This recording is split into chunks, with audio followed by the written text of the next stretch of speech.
lots of thoughts trying to come out at the same time. But, Hey guys, Jeff Bezos has just said the quiet part out loud. The billionaire owner of the Washington Post announced that the paper will now exclusively champion personal liberties and free markets, whilst opposing views will be left for others to publish.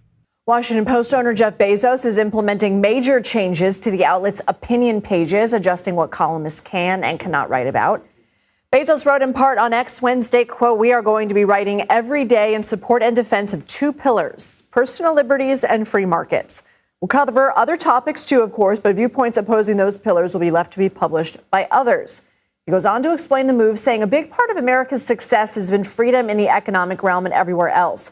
Freedom is ethical. It minimizes coercion, and practical. It drives creativity, invention, and prosperity, end quote. We're also following a big shift in the White House press pool. Those are the journalists who cover the president and ask questions during events with limited space. For years, the White House Correspondents Association has chosen who takes part in the pool. But this week, the White House has said it will make that decision. The move comes after the White House restricted the Associated Press from some events after the outlet declined to refer to the Gulf of Mexico as the Gulf of America. The AP sued to restore access, and the case is ongoing. CBS News legal contributor and Loyola Law School professor Jessica Levinson joins us now. Jessica, let's start with the Washington Post. Again, this is about its op-eds, but it's a private company. Does this raise any legal red flags to you, and could it set a precedent for other legacy media outlets?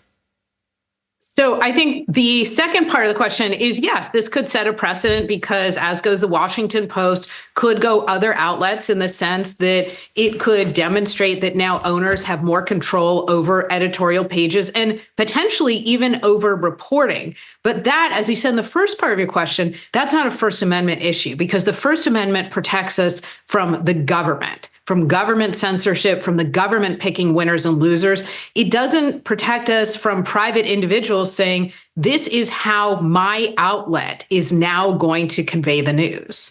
So let's turn to the Trump administration. Yeah, I need to ask you a follow-up about that before we move on, actually, because you said it's not about the government picking winners and losers, but what if the owner, in this case, is someone who has donated to the current government or somebody who, let's say, hypothetically, is trying to curry favor with the current government?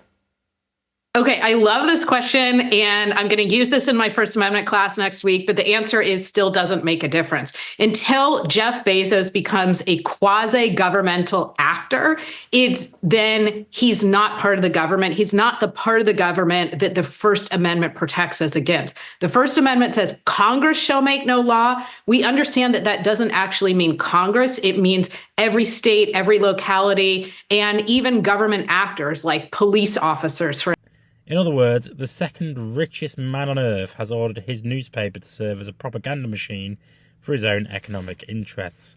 When Bezos talks about personal liberties and free markets, he doesn't mean workers' rights, fair wages, or protections from corporate exploitation, for which Amazon is a main player. He means policies that favour the ultra-rich like himself.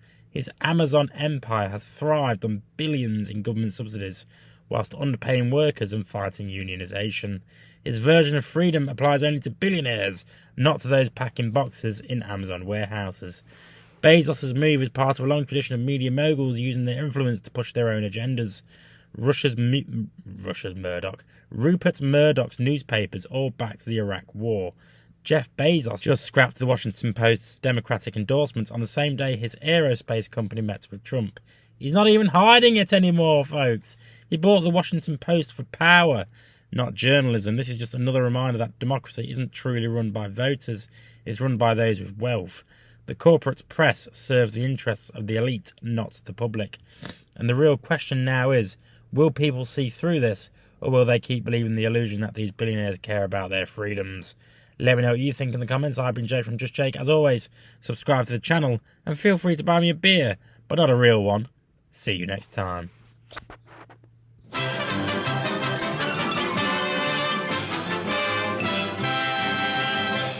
You actually made it to the end of the video. If you would like to subscribe to the channel, which, why haven't you already, is somewhere over there. And also, if you want to watch more videos, also check out over there. I've been Jake from Just Jake. See you later.